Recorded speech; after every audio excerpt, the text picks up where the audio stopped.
Remember that guy that tried to attack Dave Chappelle with his fake gun bayonet a few weeks ago? Well, apparently he's now being charged in a separate incident for another attempted murder, which is absolutely insane, and I'm sure you're wondering, how is he out there free to commit all these crimes? Well, apparently you look at this article from Forbes saying LA District Attorney George Gascon actually won't press felony charges against the Dave Chappelle attacker. So now, in Los Angeles County, apparently attacking Dave Chappelle, a celebrity in front of thousands of people, with your gun knife is the same thing as driving with a suspended license, which is just sad how lawless we got. But it's even sadder when you look at the full story from New York Post talking about all the things about this guy, because it's crazy. So they said,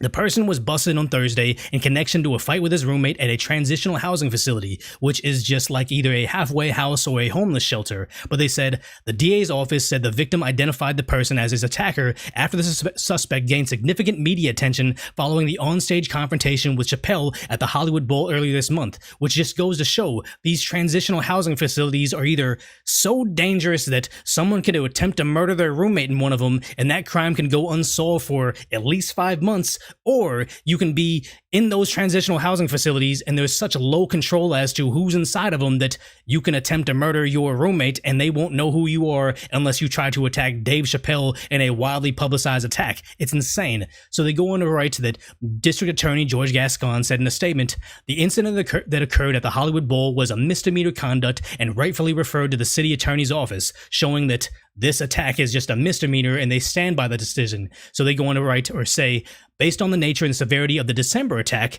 he's now facing felony charges and his office will prosecute, which is, I thought, was a good thing, saying, okay, now we know that this person's clearly a danger to society. But if you read through this story right now, they say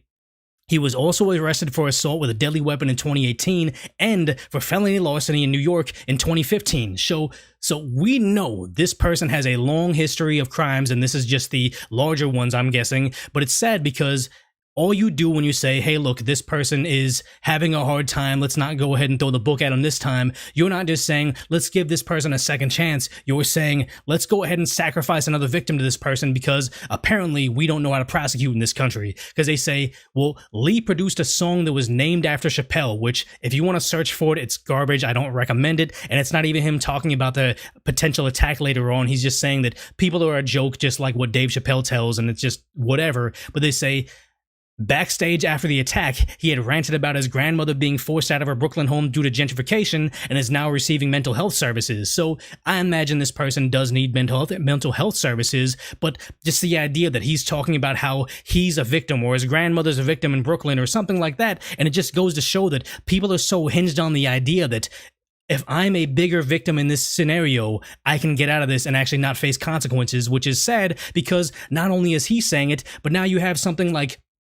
The View, Sonny Hostin, I believe it was Joy Behar, were actually saying or alluding that Donald Trump is actually to blame for this attack on Dave Chappelle because he's such an orange man, bad man orange, that he's changed this culture of society so much that people that actually aren't supporters of Donald Trump somehow are changed by him now, and now we can still blame him, which just goes to show that we just have failed as a justice department or as a justice system in our society. We have failed of saying, hey, look, let's give people personal responsibility for what they do, and it's not saying, hey, let's give this guy a second shot. It's saying, hey, let's just sacrifice his next victim because we have more